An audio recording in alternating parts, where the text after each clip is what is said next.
Ladies and gentlemen, welcome back to the True Life Podcast. I hope everybody's having a beautiful day. Hope the sun is shining. Hope the birds are singing.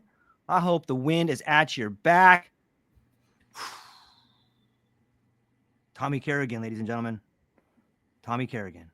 They built their empire on graves, stacked bones into skyscrapers, paved over dreams with dead men's lies, and thought we wouldn't notice. But Tommy Kerrigan noticed, and he came swinging. Born with rebellion carved into his marrow, gifted with the fire tongue of his Irish bloodline, Tommy tore through the polite prisons they offered, biology, pharmacy, medicine, and burned their paper chains before they could cuff him. From a crooked rooftop above an old garage, he grabbed a mic like a Molotov, sprayed truth like graffiti across the walls of a world rotting from the inside out. They banned him, erased him, shut the doors, and blacked out the windows. But you can't bury a storm.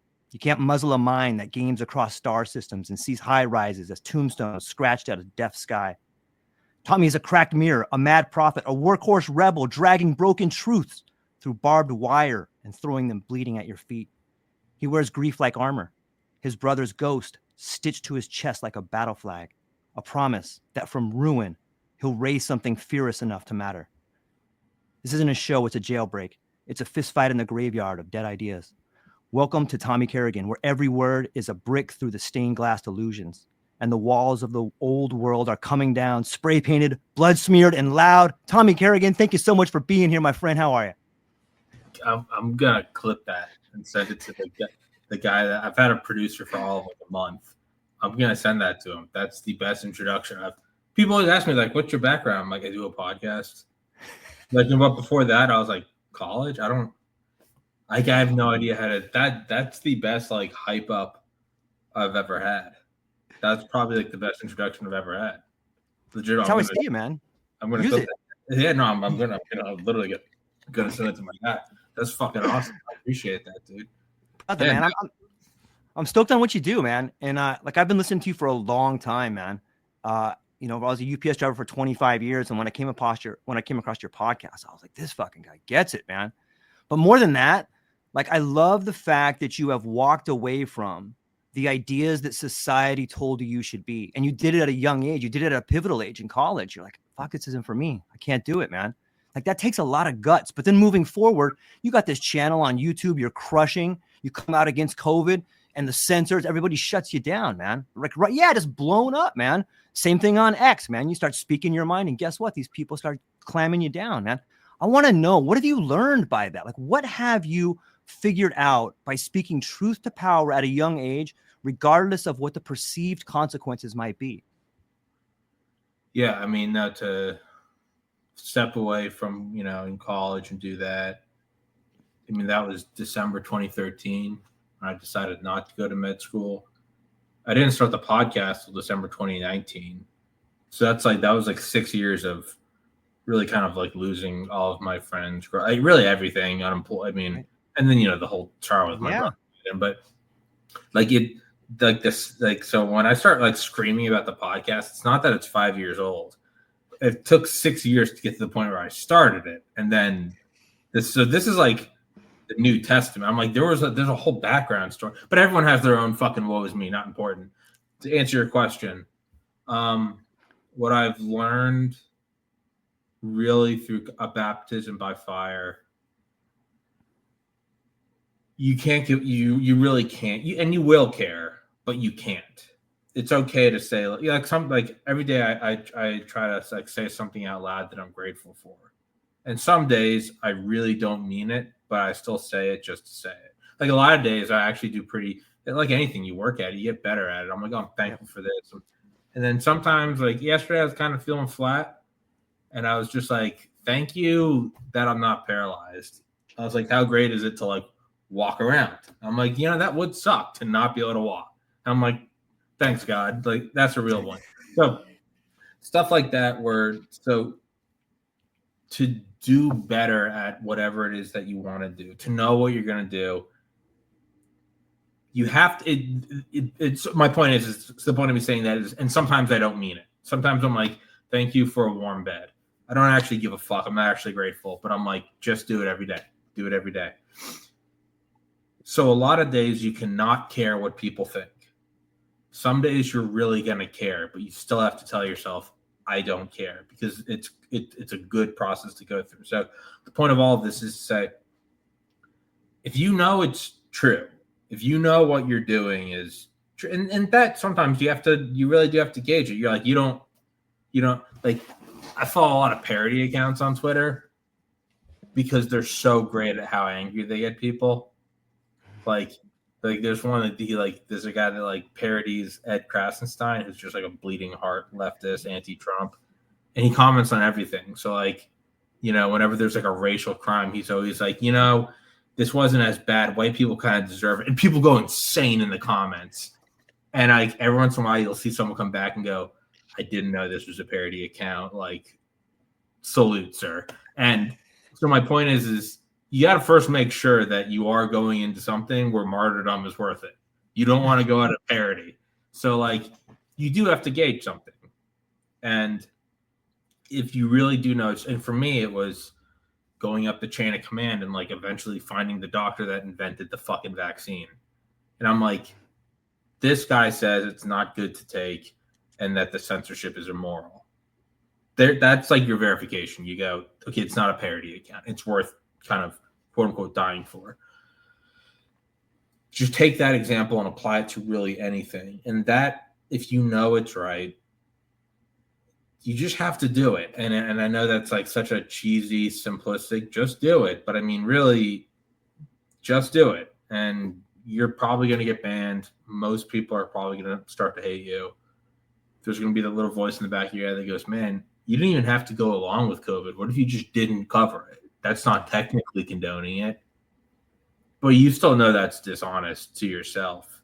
And it's always terrifying. And I should clarify, everything I'm saying right now is in hindsight.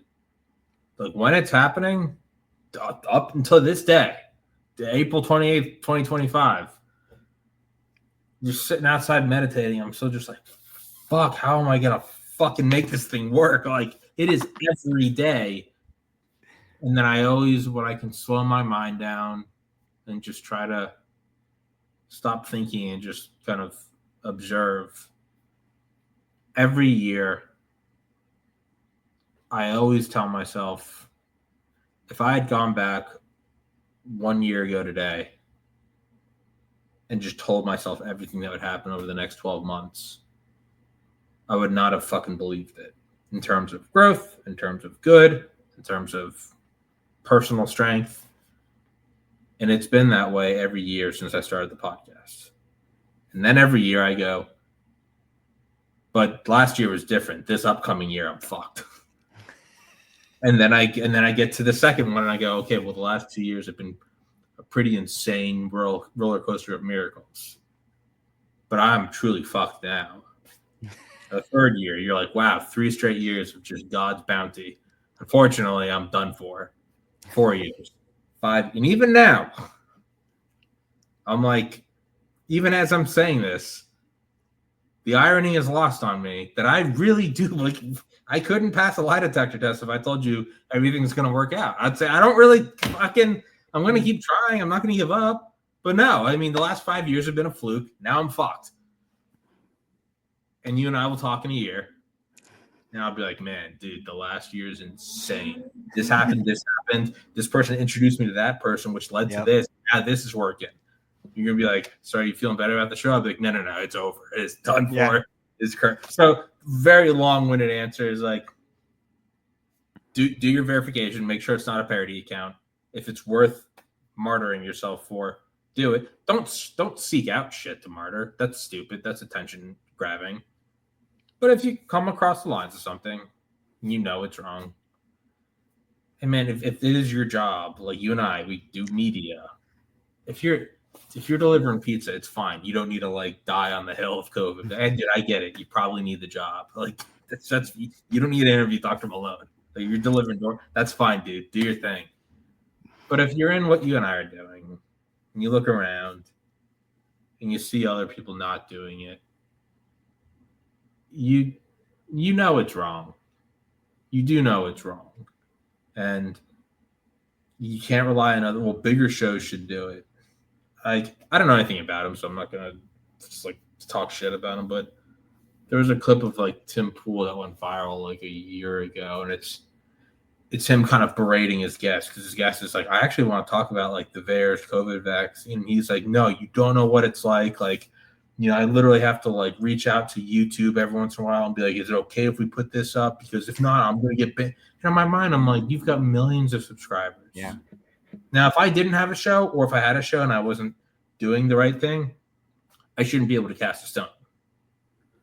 But I'm like, hey, dude, no. You have to pick up. Oh, woe is you. You have to pick up your phone and talk to your YouTube contact. Do you know how grateful I would be to be on YouTube? Fuck having a contact to not be IP banned. Do you know how much I would have? And if you look at that, and I don't know about you, but when I see that, I feel like, I mean, I do kind of feel like a sense of like, gross. Like, grab your nuts. And, you know, so I don't really know how the fuck I answered that whole. I was just rambling for like 10 minutes. Do the right thing. Make sure it is the right thing. And it will eventually work out, but you won't believe it'll work out. You will be terrified. Yeah, it's the only way. It will work out. And then you'll tell yourself it will never work out. I don't know where I was going with that. I think, no, it's beautiful. I think that there's something to be said about willing to be on the front line and speak your mind. You know, once you start getting into the position where you're worrying about what a censor might say or what is, you know, once you start getting to the point where you're worrying about all the exteriors, you sort of lose the plot, you know, and then you start censoring yourself, which is like the worst form of censorship. When you're like, oh, I can't say that. Like now you've put on these chains on yourself that allow your message to be watered down, and you just become part of the noise instead of the voice on the forefront up there, man. It's really well said, and you've lived it, man. You've gone out, you've made the sacrifices, and you've faced the consequences of it too. You know, I got a bunch of questions. Everybody in the chat, I love you guys. Let me just jump into one or two of them right here real fast because people want to hear from Tommy. They say, okay, this one's coming to us from Clint. He says, Tommy, which is harder to carry, your dreams or your doubts? Dreams. Why? Well, because doubts can be nullified by your own evidence. Again, for me, man, I don't know how the fuck this show is going to work. And they go, well, a year ago, I didn't think it was going to work. And I was like, I have to move out of this apartment, probably go to find like a cheaper apartment. This is not going to work. And then like every year there's one of those things and then it grows. And I can quantifiably too. I can just look at like the Excel spreadsheet and I'm like, views are going up, like, and not linearly. It's everything's going up exponentially. Your doubts will always be there, but it's pretty easy when you can start like, I can doubt like, what if I run out of water? And it's like, well, I'm looking at this right now, and here's a water bottle. Like, I still doubt it. That's fine. You're allowed to doubt it if it's a form of psychosis or OCD. Like I have OCD. Okay, sure, but I mean, it's right there. Okay, it's right there. I still doubt it. I know you do, but it's right there. Okay, it's right there. Your dreams, there's a part of you, and it's hard because it's not always wrong. Your dreams, you have to balance reality with being pessimistic. Like, I'm like, I'm going to have the biggest podcast in the world. I'm going to fucking make tens of millions of dollars. I want to open a medical school, name it after my brother. I want to do a ton of philanthropy. I also want to have fun and blah, blah, blah, and have a meaningful life and not just have there's no point in making the biggest podcast in the world if you don't do something good at it. Doesn't mean you can't have fun and do silly episodes, but you got to do something. There has to be you have to relieve some suffering somewhere. You go, yeah, I can do that. Is that going to happen this year? Probably not. But that's not being. But then you don't want to go that road, go down the road and go, honestly, it's probably never going to fucking work. You're living a dream. You should grow the fuck up and get a real job. You can kind of feel that like stern part of you that it's not always bad to have, because there are a lot of people that are like, I'm the greatest thing ever. And it's like, you're not. And like, you're relying on your parents for money. You're 50. That's immoral. You're making your parents worry. That doesn't mean that you shouldn't go out and try. And hey, you have a YouTube channel. Keep putting out your beats. Keep putting out your flash animations. Keep working at it. Don't completely beat that voice down and say, it's you grow up, be a man, go get you. Okay, well, because then all right. But you do have to kind of keep that dream alive. And it's your default is always to bring it back down to earth and go, you have rent to pay, you have utilities to pay, you got to get food.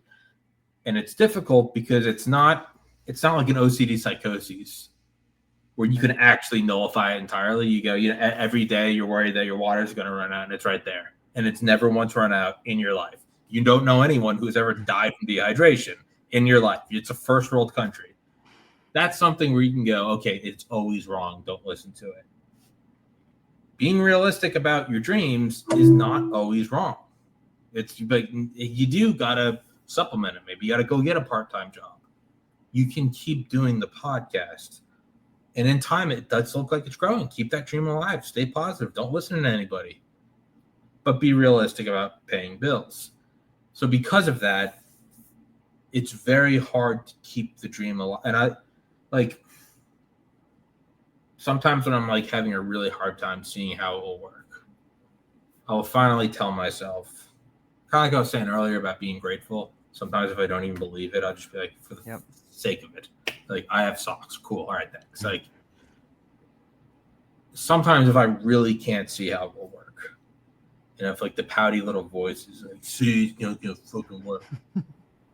I will tell myself, I pretend I'm a writer for a show. And my boss is like, all right, we need to have a scene where, whatever, the guy gets the girl or his venture capital thing gets funded. And I write 9 things, and I'm like, yeah, these are all the most realistic things. He's probably not going to get the girl. And I just imagine this boss being like, I understand all of that, but I'm asking you as my employee to write a fucking scene where it works. It's not real. It's Netflix. Do you have a pretty good job here? Am I not pretty cool to you? Can you just write me the fucking scene? I don't care if he finds a lottery ticket. And then you go, for a show, I forgot this isn't real. It's make it as real as you can. And I'm like, okay, maybe this happens and they find something in common, or maybe he sits next to the right guy on a plane and turns out he's an investor, and not realistic, but can you see how it works? Tommy, I don't care if you believe it, but I need it in by Friday. And you go, okay, I'll write it, even though I think 9 out of 10 of these are much more realistic. The boss goes, I don't care. Turn in the fucking thing. It's almost Christmas break. Let's get out of here. I'm like, oh yeah, what am I doing? I'll write the thing. I'll do that if I really can't imagine how it works. I'll be like, okay, I can see all the ways it doesn't work. I can see, payments from Rumble stop, or Patreon lowers, or I get banned from more shit, or for whatever reason, my guests just start deciding we don't like Tommy anymore. And I'll be like, yeah, I get all of that. I'll be like, for the sake of just, can you hand in the script? I'll go, what are some existing mechanisms? There is, I do have a bank account or a PayPal linked to Rumble, linked to Spotify. I do make money. Well, realistically, if those just scaled up, instead of making $50 a month, if you had a 10x growth, you'd make $500 a month. And it's not like Rogan or something where you've hit a saturation point where you're probably not going to grow 10x. But much smaller things, it's 10x growth for 1,000 subscriber channel is completely normal. Even if you have 100,000 subscribers, it's not uncommon to find a channel that has 1 million subscribers. Once you get up to 10 million, right, 50 million, it's you're kind of at the apex, but that's no longer a concern of yours. And I'll be like, could it happen that I get 10x? And I'm like, I mean, yeah, it could. It's not real, but could it? Yeah, it could. And what would that? Well, if I grew 100x and I went from $50 a month on Rumble to 5,000, would that pay for all? Yeah, fucking pay for my bills and then some. All right, well, let's just write that. And when I look at it that way, I start to go, oh, is that gonna happen? Probabilistically, no. Or it will happen in fractions, and it won't happen this year. It will happen over X years. And it's that's how I try to look at things sometimes. I'll be like, I get it. You don't fucking. I just imagine a boss being like, I don't give a fuck Like the stories about elves and dragons. None of this shit's real. Can you write the fucking script or you're fired? And just being like, oh, what am I doing? Sorry, yeah. I'm just like, I just imagine like being like, what am I doing? I have to fucking script. All right, we're going for drinks. Like, yeah, sorry, end of the script, let's leave. That's how I try. So to answer the question, it is a lot harder because a lot of doubts you can nullify. Or even if they are real, yeah, that did suck, but we're going to work through it. The dreams are harder because you have to keep them pinned down. And there's a lot of realism to that. If you go, no, don't ever limit your dreams. Like, well, no, you have to because you're broke. But it doesn't mean deflate the dream entirely. So dreams are a lot harder to keep. It's so much easier to just go, it probably won't work. It probably, percentage-wise, it probably won't. But can you just hand in the fucking script? Like, Jesus Christ. Like, yeah, sorry about that. Just imagine a boss being like, I can't fucking deal with this thing. Write the script. I know Frodo's probably going to get raped to death by an orc. Can you write one outcome where he somehow manages? All right, okay, he gets there and he throws the ring in. Okay, there you print. Like, I don't know. Yeah. It's true though, but that's what makes the dream go from vision into reality. Is like on some level you have to understand all the consequences you're up to, so that you can figure out the path forward on so many levels. You know, and I on some level, I wholeheartedly agree with everything you're saying. Like the ephemeralness of the dream and trying to translate it into vision it's alchemy, man. And it, you know, if I shift gears for a minute, you talk to like a lot of intelligence guys. Like you have been around that circuit for a long time. I know you talked to Diego from Warrior Side. Shout out to Warrior Side, great company. And you have all these people that you get to really pick their brains on how things happen. And one of the things I've picked up from some of your podcasts is that intelligence guys, they always say like you need two weapons: ruthless clarity and unwavering loyalty. Which one do you think would be harder for you to hold on to when the bullets start flying?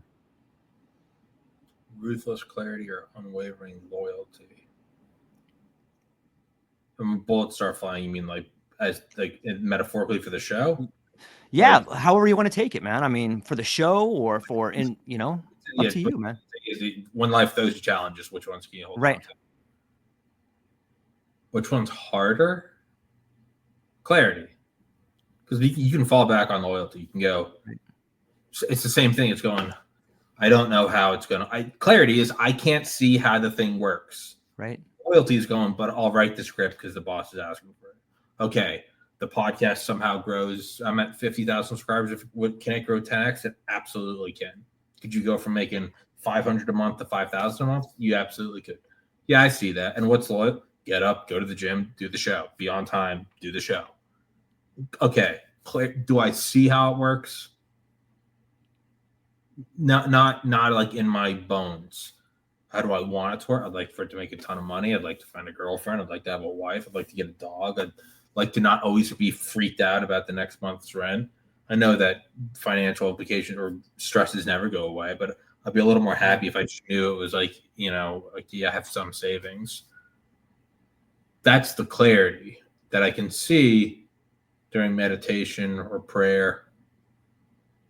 The loyalty is even on days I don't see it. Like sometimes I'll wake up and it just, sometimes it feels like I'm in the passenger seat. If I'm just like exhausted or like it just seems like the show is not working, I'll wake up and almost feel like I get out of the driver's seat, sit in the passenger seat, and I just kind of like tell my like core operating system and it's almost dissociation. Like I'll just get up and like watch myself go to the gym and I'm like, I don't fucking want to, I'll just be like, stop thinking, do the show, turn it on, do the talk, finish it, thumbnail, audio, upload it, do the description. And then at the end of the day, I'll be like, now you can get back in the driver's seat. And I'll be like, fuck. But that's like muscle memory. Yeah. That's much harder to, the loyalty is much easier to hold on to because you just build it into your system. You just nail it the fuck down, weld it on, and you're like, this is the thing. You don't have to. So once you've done that, you kind of don't have to have clarity. It helps. Right. Objectively, it helps. It helps when you start to believe it can work. You go, oh my God, this can happen. You feel lighter. You feel more energetic. But if it really doesn't feel like it's working, you just step on over the passenger seat, put it in autopilot, and you're like, this thing's going to drive us to the destination. Even if bombs start going off, tires blow out, it will drive until we're dead. Like, I've coded it to do that. So yeah, no, clarity is a lot harder to. That's it, because in a way that's just a different angle on the previous question. It's which one's easier to hold on to, the dream or the doubt. The doubt, you could say, is loyalty. Is you go, that's the thing you build into your system. Don't listen to the doubts. Don't listen to the fatigue. The clarity is the same thing as the dream. Which one can you keep floating above you? Which one can you keep? You're like pumping up a balloon that has like a hole in it. You have to keep pumping it. Like, it's harder to keep it there, but you can do it. Yeah, it's well said. You know, one of the other things I really admire about your podcast is it's such a variety of guests and such a variety of topics. And like, I love the way that you push back on people as well. You know, we live in this incredible time right now, and I'm not sure if people thoroughly understand the changes that are happening in the big picture. Like, you talk to so many people. What in your view, Tommy, with all the people you talk to and your personal experience, what do you think that the future of this country is happening right now? Is it a rebirth, or is it a tragedy? What are your thoughts on what's happening in the state of the U.S. right now, or the world? It's kind of an extrapolation of, to me, my own experience with the podcast of going, I don't know what the next year holds. I think last summer, that bullet missing his ear has truly made me believe, like, in the same way, every once in a while something will happen with the podcast where just freak occurrence. I'll meet someone and it's the exact person where I'll just kind of step back and I'll be like, this is like the badly written script. Somebody's like, can you write an outcome where Tommy wins? I don't give a fuck if it's believable. Turn it in. Okay, every once in a while something will happen. I'll be like, what the I'll be like, that's poor writing. I'll just meet someone who'll be like, hey, I like your show. By the way, do you want to meet my friend Roseanne Barr? I'll be like, who the fuck? Like, who the fuck? What? And I'll just be like, man, fuck this. But like, I don't know. So every once in a while you'll have this, and that's what allows the clarity return. That's what allows the belief to return. Is every once in a while, like, wild things happen, and you're like, oh, we are in a casino. Like, there's a lot of downs. Like, you can win big. I think seeing that last summer has made me. I'm like, no, there are like forces, working that I think are beyond our comprehension, both good and bad. Like, beyond, like, I mean, is it spiritual? Is it conscious? Is it some weird, Gaia feedback system on like the quantum level? Is it intentional? Is it God? Is it Satan? Is it alien? Like, but there are like forces, I think, that are at work that are almost we're unable to comprehend. And you might say, well, I don't want the woo-woo answer. Well, then I would say, like, all right, well, then we saw last summer that probability sometimes doesn't matter. We do live in a world where sometimes it's just, what the fuck was that? So to answer, where are we going? I think we have, like, what I feel every year when I somehow manage to make enough money to keep the show going for another year. I just always tell myself, some basketball coach said it during March Madness, like 20 years ago, where, March Madness is 64 teams, 32, 16, 8, 4, 2, 1. You lose, you're out. You win, you go forward. It's just that. And when they're like, what are you doing next week? And he was like, survive and advance. Survive and advance. He's like, but your main guy's injured. He's like, yeah, but we won today. Next week we have to win again. That's a lot how I use the podcast. Not a lot. That is exactly how I look at the podcast. Where I go, well, that was an ugly win. I go, but it was a win. We're still in. Keep going. But I don't fucking care. Wrap up your ankle. We've somehow keep going. I don't care if you have to smoke meth next game. We're going to keep going. And I think that's how I kind of look at the country right now. It's like, yeah, we probably shouldn't have won last year. That was probably a fluke win. But we won. Keep going. So what do we do with that? I don't know. We're going to keep going.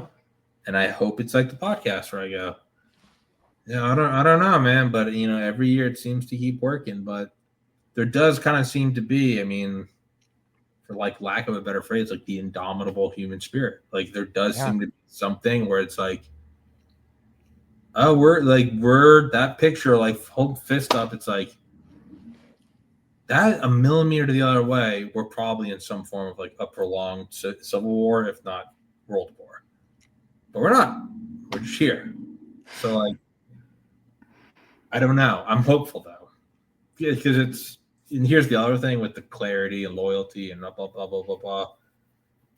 Ultimately, when it comes down to like handing in the script, I'll also tell myself, where I'll be like the same frustrated boss. Like, I get you don't believe it, but you can just hand in the script that where it works. I tell myself, I'm like, I get all the negatives and how it probably won't work, but that's not exciting. Like, I'm biased in that I want the show to work. I want to make money so I can live a longer, better life and have a family. That's all well and good. But regardless if it was me, regardless if this is happening to me or if I'm just reading a story about a podcaster 100 years ago, I want the thing that's more exciting.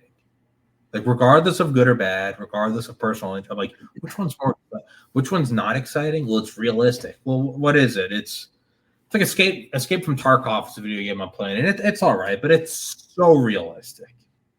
Like, a spring in your gun can fuck up and you have to go like find a new spring. I'm like, I don't want that. I like a reasonably. I don't like total arcade where you're running around with like rocket launchers.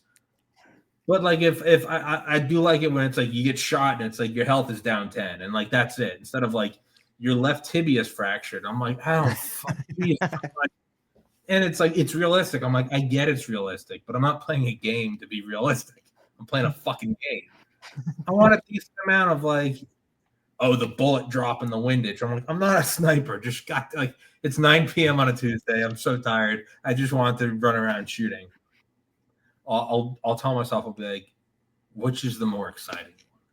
Like, so yes, I think we can all agree the bad one is where the globalist psychopathic cabal takes over the world and either thermonuclear destruction or a global prison state. That's bad.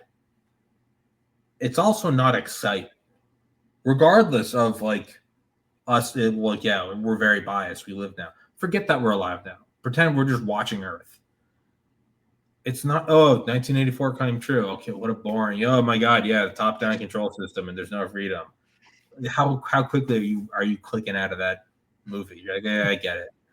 No, you want to see the fucking like, no, like this happened and then that happened and then it somehow spun into this and and then we fucking went to Mars. Like, aside from being like what I want, it's also more interesting.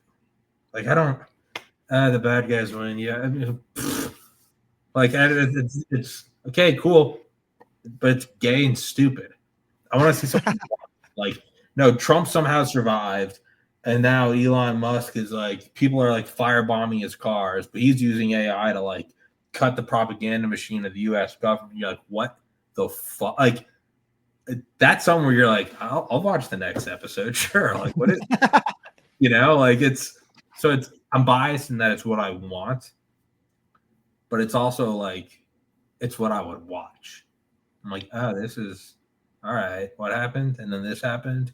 That's fucking wild. Like, and then what? And then what? Like, that's what I want to see. I don't know where I was going with that. I don't even know what the question was. Yeah, no, it's beautiful. I agree on so many levels. It seems when I look through the lens of the world of George Monty, like I see an incredible rebellion brewing, but it may not be the rebellion that we see on Netflix. It's more of like an inner rebellion. And I see it with you. I see it with people like Clint Kyles and all these people doing their own media channels. On some level, the individual has the tools today to do what a multinational brand had 10 years ago.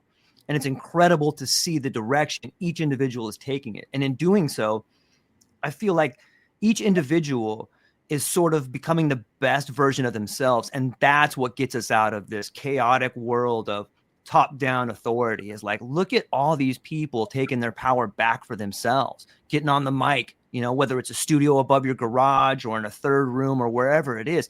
Each individual is beginning to remember what power is and how much they have of it. And the hard part is they have forgotten how much they've given away. Like, you don't really know how much power you have until you lose everything. And I think you've seen that before. Like, this idea of, what are you willing to lose? Because you have to lose. You have to give up everything if you want something new to grow back. And that's so hard if you've been at a job for 25 or 30 years, or you're part of this school board or the school system getting shut down. It's really easy to look at that and be like, I'm going to lose everything. But the answer to that is congratulations. Now you're in a position to build something meaningful that's uniquely yours if you're willing to take the chance to do it. And I see it happen all around the world, not just in the US, but from the yellow vest in France to the Middle East uprising. It's like, it's happening all over the world. People are beginning to take their power back. And I think a big part of what we're seeing is a push from the top down. Like, hey, these guys are getting a little out of control over it. They're getting a little uppity. These guys thinking they can run stuff. What are your thoughts on that? Yeah, no, you do have to. It's also kind of the catch-22 of, like, the more you take away from people, the more they realize they're fucked. And they're like, what? It's, yeah. Like, if you have a ton to lose, chances are you're not going to risk it. And it's like, that's not even necessarily a bad thing. Like, for what we're talking about, no, I agree entirely. Like, you do have to lose and be shunned and be destroyed, and it allows you to kind of create this. You're like, well, I'm fucked dead anyway, and everyone hates me. Right. Like, what do I, like, I'm dead broke. Like, what do I want? Like, imagine if you're just like a homeless guy in the street and you have like a piece of paper and you're drawing. Like, do you give a, like, what are you going to, you're going to draw truly whatever you want. Like, I haven't showered in a month. Everyone fucking hates me. People call the cops on me if I walk. Like, yeah, I don't care if people don't like my drawing of a dragon. You know, like, but before that, it's like, it's also like a natural feedback system. Like, you only start to do this shit.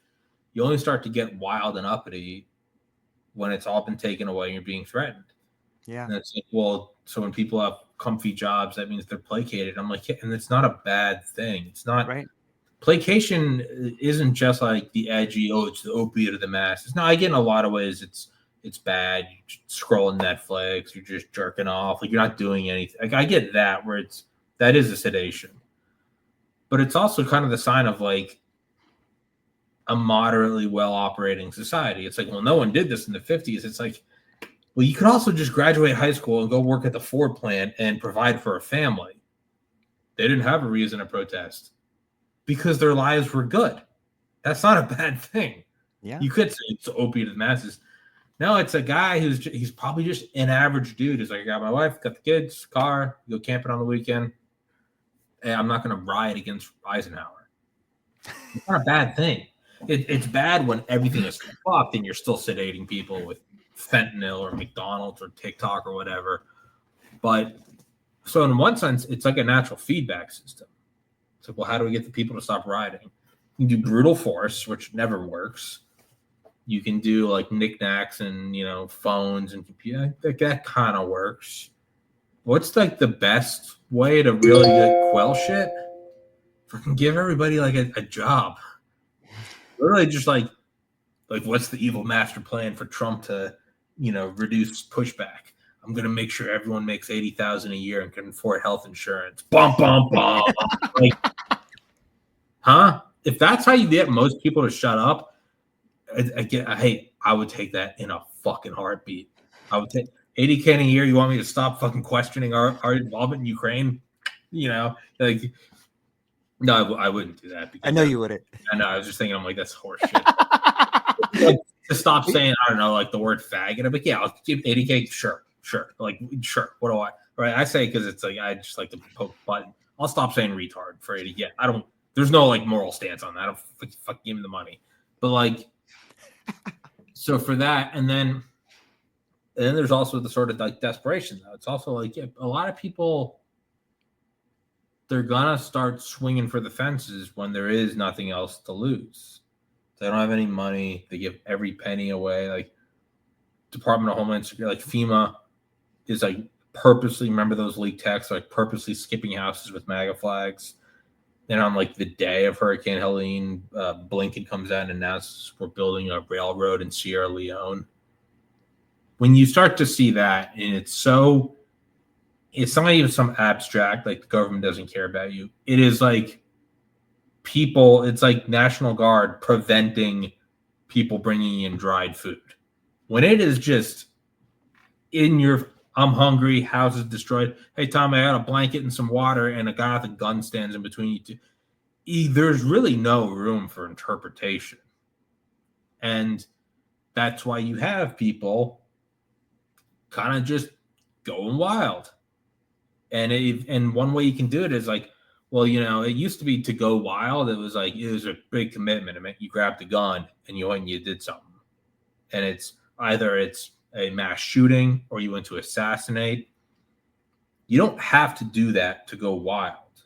What you can do is kind of say a no. You're like, man, fuck these restrictions. Why are we giving these shots to babies that give them heart attacks? People are like, oh, you're questioning it. And you're like, yeah, I don't give a fuck, man. I don't care. Because what did I have? Why wouldn't I have said that before? Because I really like my job. And yeah, I don't agree with all like the crazy liberal chicks at the office, but you know what? 9 to 5, got dental insurance, whatever. But as that starts to get stripped away, and as you no longer have to grab an AK, you can go, no, you know what? I think it's kind of horse shit. We know these companies. We know that Pfizer and Purdue and the Sackler family, we know they paid out the biggest fine ever. How long ago was that? 2009. Oh, it wasn't back in the 20s? No, it was 16 fucking years ago. $2.3 billion for lying about Oxycontin and then Suboxone. We know that. And now they're doing this. And a lot of people, no one can lie about it anymore. Everyone knows. Why did that celebrity die? What's the one thing you can't say? Oh, that 28-year-old passed away in her sleep. Well, I think you're being hateful. You're like, shut the fuck up, bitch. Like, no, this is, and as people do that, and as you can do that, because we're all interconnected with all these devices, it's a two-way road. The very thing you need for the totalitarian control is also methods by which you can talk back. So there's never a one-sided sword. The ability to have a panopticon in every human in the world also opens the door for they can, and it's limited and you can throttle them, but it makes it a dialogue. 50 years ago, it was a monologue. You got your 6 news stations and, you know, the presidential briefing. And you could disagree with it, but there's really not much more you could do in 1970, right? Maybe you go to your pub. Maybe you start becoming like start going on a speaking circuit. But even then, you have to become like Jimi Hendrix to get your voice out. And by then, they were pretty good at COINTELPRO and knocking that shit down. And they dreamed of the ability to surveil everyone in their homes all the time. But then there's the pushback of like, well, fuck, the thing we're using to surveil everyone, they're also all talking to each other now. They're sending each other VAERS reports. Like Barbara from Atlanta is posting graphs about myocarditis incidents. Fuck, like it is. So it's like the thing they're using to control us is also, it's lopsided. I'd say it's mostly good. It's used for control. It's not like it's not an even street.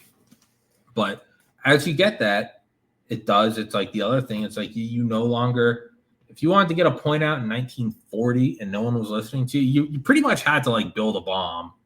And even then, it's no one cares about your manifesto because they go, hey, he blew up a cafe. And most people are like, yeah, fuck that guy.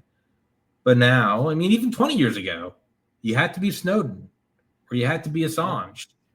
And you leak this shit. And then it's like, yeah, they left the country and the CIA is hunting them down. It was a pretty big, like, yeah, I might just stay in line. But as they increase the number and the ferocity of which they attack people, and then as the attacks come through, like, well, Assange leaked a video of some civilian casualties or deaths in Iraq, and that's not good, but it's 2006 and I work in Boston. Like, what does that really do to me? I mean, realistically, what does it do to you? It's a cop out, but no, you're right. It does nothing to you. When it's now like, no, put this needle in your arm. Well, aren't some people dying? Put the needle in your arm. Now you're like, it's no longer this grainy video from Iraq that was leaked. It's no longer Snowden being like, the NSA spies on you. It's like, oh, like, I don't really feel good about that. And I go, man, they at work, they try to give me this thing. And I'm just not sure about it. Your post has been removed for hate speech. Fuck. How do I? Oh, I'm cornered. And I don't know if that thing's going to kill me. It most likely won't. But I don't know, man. I'm not. You take that thing every time you have the slightest chest tightness for the rest of your life. If you have chest tightness 5 years ago in your 20s, you had allergies. Get into 40s and 50s, you're like, I should maybe go get an EKG. Now, I've had friends say, like, every time I get like the slightest, I freak the fuck out because I got it. So as you're pushing people over the edge, it's no longer it's over there. It's like it's back home, and then it gets even more intense. They're like, or whatever. I took the shot. I'll shut up, and it's like, all right. Well, by the way, they're taking the kids on a field trip today. They're going to see Jack, the beautiful woman with tits and a cock, and you're like, wait. So you go to home and school meeting, and then the FBI shows up, and now you're going, that's my kid, man. That's my fucking kid. And you go online and you go, okay, I get where you're not allowed to talk about the COVID, whatever. That was national security, and I get it. That's my kid, and it is flagged for hate speech. Well, now you have people going, if I can't defend my kid, what am I? And if I can't get away with using a microphone, maybe I will go locked and loaded. And that's a dark outcome, but you're pushing people to that edge. And so a lot of people would rather not do that, and you shouldn't do that because it doesn't accomplish anything. But that's where you get more and more people talking out. Or that's why Rumble is growing. It's like Rumble isn't as good as YouTube. The UI isn't as good. It's like, yeah, but it does have one magic trick. What? You're allowed to say whatever you want.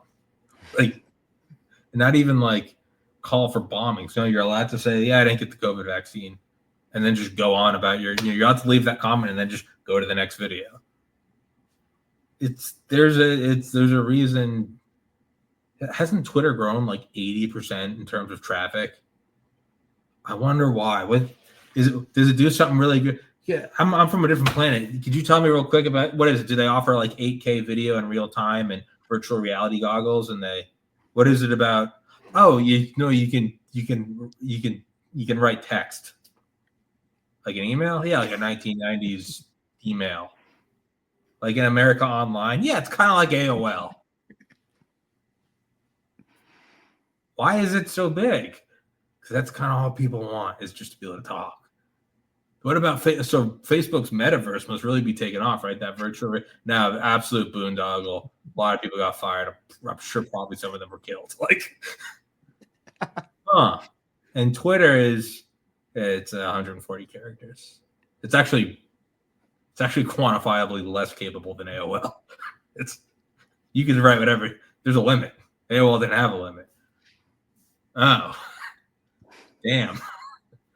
So it's like it's the natural feedback system. So, but I guess it makes sense.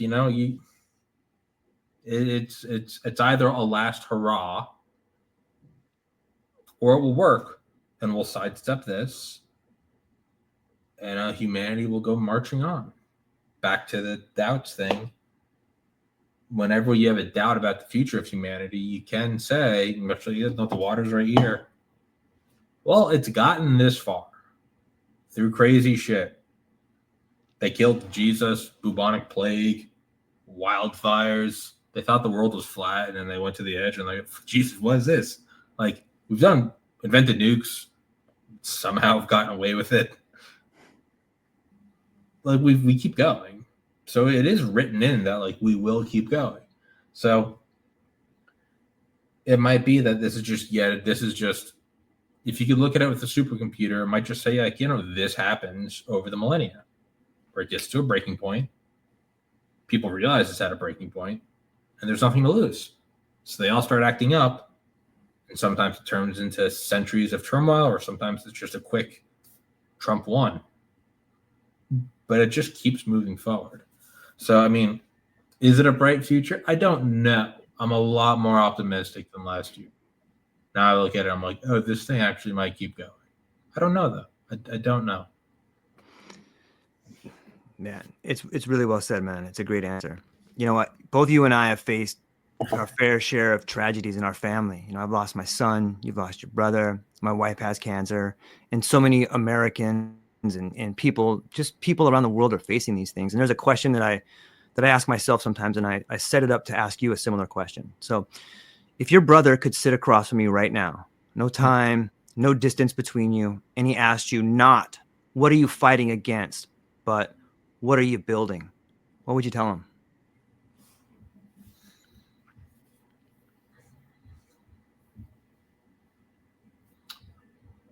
It's kind of intertwined. I would like for the successive generation, or even if not people after me, people parallel to me, the same age as me, to not have to go through the same traumas I did. And I don't mean challenges. I think challenges are good for you. I think they're very good for you. I would never want to. I would never want to, like, hey, you grew up in a palace. I'm like, you're so fucked. You know, like, it's good to just basic shit. It's good to just have a bad day. But some things I look at and I go, I've made the most out of them, but they are not beneficial. In a vacuum, they're not beneficial. My own, like, I decided not to go to med school and like said thank you, but no thank you, like a month before I lost my brother. So I already made that huge choice of like, I'm going to go down this path. Now I have made the most out of losing a brother. And like I said, I want to open a med school named after him and I want to blah, blah, blah. And you could, I mean, who knows? And maybe it's still it's 11 years ago, but it might be something where in 50 years I go, oh no, it was good that happened. I don't know. Maybe I'm not, it could be that I'm not wise enough. But what am I building and not fighting against, but what am I building for? I personally have, I have over the last couple of years, multiple occasions, like gone to the hospital for panic attacks. Everyone has anxiety. I have anxiety every day, but truly feel like I'm fucking dying. Last January, I actually admitted myself to an inpatient, psych facility because I was going through withdrawals from gabapentin, which I had been on for anxiety, and it was so bad it was like warping my reality. I felt like I was going fucking insane. I felt like I was getting like possessed by. It was fear on a level I can't put into words. And luckily, I was able to go to this thing. And they just look after you through it. It's rehab. It's just 10 days. And then I left and feeling a little humbled. But then it was over. I've been sober since then. That should be like the default go-to. Like when you feel that level of horror overcoming you, where you're actually going, should I kill myself? This is so bad. To instead, it was, 80 years ago, I don't think there's anything you could have done. They would have been like, he's possessed, or they would have given you a lobotomy and destroyed your life. I would like to work for something to where that subjective horror of anxiety or suicidal thoughts is as treatable as a broken bone or a gunshot wound. Meaning, it's still fucked, but like sometimes when I'd be in the like emergency room for like a panic attack, it'd be like 1 a.m. and you'd see someone come in, like drunk chicks or something taking an Uber, and one of their hands is fucked up and they're bleeding, and in that moment you go, if that was 200 years ago, you're dead. That's infected, you're fucking dead. A couple hours from now, sepsis, you're done. So they bring you in there immediately. They hit you with a pen of light morphine dose. Okay, we got to set your wrist, and then everyone remembers in middle school or high school, you the friend with like the neon cast, like, yeah, we were playing football, and that's normally like life ending, and it's still a bitch to go through, like getting my tonsils out. It's still like a month of just unbearable pain. But they went into my throat and removed parts of my tissue, and it wasn't the Catholic Inquisition torturing me. It's something that I paid for, right? That's what I would like to build or help build. Because there are still things where, as advanced as medicine is, when you have what's the number 22, 23 veteran suicide, veteran, not everybody else, but just veterans. I can't guarantee those people employment. I can't guarantee a sex life or fulfillment. But in the same way that if I broke my arm today, I could go to the ER and then they'd fix it. And it'd be a bitch to deal with for maybe a couple months, be out of the gym. Sure. But there's no like, oh my God, it's over. Oh my God, I better like get out a parchment and pen and write goodbye to my parents. Like my arm's broken. But for a lot of human history, that is what was reality. So instead of fighting or running from or fighting against, which is how do I deal with the traumas of suicide, was I there, what, blah, blah, all that, I would instead like to say, no, I want to build something where, and why do I want to do that? Do I think that's going to lead to utopia? No, no, it'll be one tiny thing, just like paved roads or incandescent light bulbs or, all these little things you do to make life just a little bit better. I would like for it to be something that people don't even have to be grateful for. I don't even mean it in some like people go and they're like, oh, thank God. I would like for it to be as routine as going and getting penicillin. Like, I don't even want my name attached to it. There's no like, and then I want to, no, I don't give a fuck. You can name it the fucking, like the Ralph shitfuck medical school. I don't care. It should be something where in 100 years, our kids and their parents don't even remember because they grew up with it. Oh, you're doing the anxiety. No, we'll take you in. You go in, you get scanned for. Yeah, no, you have the anxiety neural wiring. Yeah, no, they go and do this thing. It's kind of get your tonsils out. You're gonna be in bed for like a week. Get a lot of ice cream. It should be something you don't even think about. That's what I want. So you can go and deal with all of the other challenges in life. Like life is challenging enough.